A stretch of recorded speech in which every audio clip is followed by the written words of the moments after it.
রণক্ষেত্র Howrah bridge, হামলার মুখে police, ভাঙচুর, অবরোধ, যানজট, চূড়ান্ত নাকাল নিত্যযাত্রীরা। দুপুর 1টা, হাওড়া থেকে কলকাতার দিকে যাচ্ছিল 59 এবং 55 রুটের দুটি বেসরকারি বাস। অভিযোগ, যাত্রী তোলার জন্য হাওড়া ব্রিজের ওপরে রেষারেষি করছিল বাস দুটি। এই পরিস্থিতিতে বাস দুটিকে থামাতে এগিয়ে আসেন কর্তব্যরত গ্রিন পুলিশ। যাত্রীদের দাবি, পুলিশের লাঠির আঘাতে একটি বাসের লুকিং গ্লাস ভেঙে যায়। এরপরই পরিস্থিতি অন্যদিকে মোড় নেয়। অভিযোগ, বাস থেকে নেমে ওই গ্রিন পুলিশকে মারধর শুরু করেন যাত্রীরা। এমনকি পাশের বুথ থেকে অন্যান্য পুলিশ কর্মীরা এলে তাঁদেরও মারধর করা হয় বলে অভিযোগ। পাশে ট্রাফিক পুলিশের বুথেও চলে ব্যাপক ভাঙচুর। অভিযোগ, তাণ্ডবে যাত্রীদের সঙ্গে যোগ দেন স্থানীয় হকাররাও। ঘটনায় আহত 3 পুলিশ কর্মী। এরপরই ঘটনাস্থলে আসেন হাওড়ার পুলিশ কমিশনারেটের পদস্থ কর্তারা, কিন্তু ততক্ষণে ঘটনাস্থল থেকে চম্পট দিয়েছেন হামলাকারীরা। এখানেই শেষ নয়, এরপরে হাওড়া ব্রিজ অবরোধ শুরু করেন যাত্রীরা। অবরোধে যোগ দেন স্থানীয় কয়েকজন হকারও। প্রায় 20 মিনিটের অবরোধে তীব্র যানজট তৈরি হয় হাওড়া ব্রিজে। চূড়ান্ত নাকাল হন নিত্যযাত্রীরা। অবশেষে পুলিশ গিয়ে অবরোধ তোলে। অবরোধকারীদের ওপরে পুলিশ মৃদু লাঠিচার্জ করে বলেও অভিযোগ। পরিস্থিতি সামাল দিতে নামানো হয় র্যাব। অন্যদিকে পুলিশের দাবি, বাস দুটি চালক এবং খালাসিদের প্ররোচনাতেই পুলিশের ওপরে হামলা করেন যাত্রীরা। 2 বাস চালককে গ্রেফতার করা হয়েছে। শিলিগুড়ি জলপাইগুড়ি ডেভেলপমেন্ট অথরিটি বা এসজেডি এর দুর্নীতির মামলায় এবার জিজ্ঞাসাবাদ করা হলো দার্জিলিং জেলা কংগ্রেসের সভাপতি তথা এসজেডি এর সদস্য শঙ্কর মালাকারকে।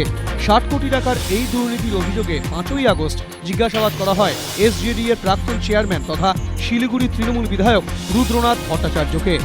এবার শিলিগুড়ি থানায় ডেকে প্রায় 3 ঘন্টা ধরে জিজ্ঞাসাবাদ করা হলো শঙ্কর মালাকারকে।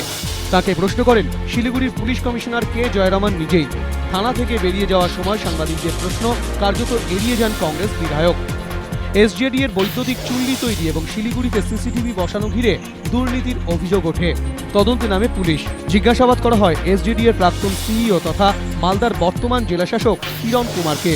পুলিশ সূত্রে খবর, এই মামলায় ইতিমধ্যেই মালদার জেলাশাসক কিরণ কুমারকে গ্রেফতারের অনুমতি চেয়ে রাজ্য পুলিশের ডিজিকে চিঠি দিয়েছেন শিলিগুড়ির পুলিশ কমিশনার কে জয়রামান। রাতভর বৃষ্টি আর তাতেই জলমগ্ন উত্তর কলকাতার বিস্তীর্ণ এলাকা। জলে যানজটে চূড়ান্ত নাকাল শহরবাসী। সেন্ট্রাল অ্যাভিনিউ থেকে মহাত্মা গান্ধী রোড, গিরিশপথ থেকে জোড়াসাঁকো, বৃহস্পতিবার সকালে সর্বত্রই জলছবি। রাতের পর সকালেও দফায় দফায় বৃষ্টি, ধীর গতিতে চলে যানবাহন। ব্যস্ত সময় রাস্তায় গাড়ির দীর্ঘ লাইন।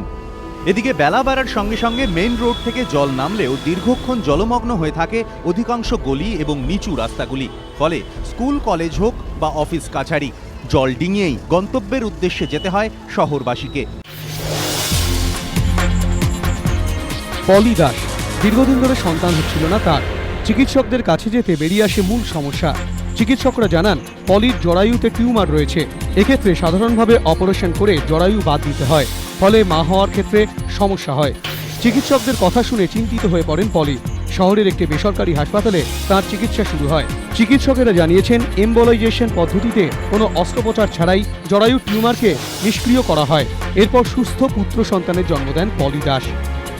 চিকিৎসকেরা জানিয়েছেন 6 জন বিশেষজ্ঞদের নিয়ে তৈরি হয়েছিল একটি বিশেষ টিম। তারাই পলির চিকিৎসা করেন। চিকিৎসকদের দাবি, বিনা অস্ত্রোপচারে জরায়ু টিউমার নিষ্ক্রিয় করে কারোর মা হওয়া পূর্ব ভারতে এই প্রথম।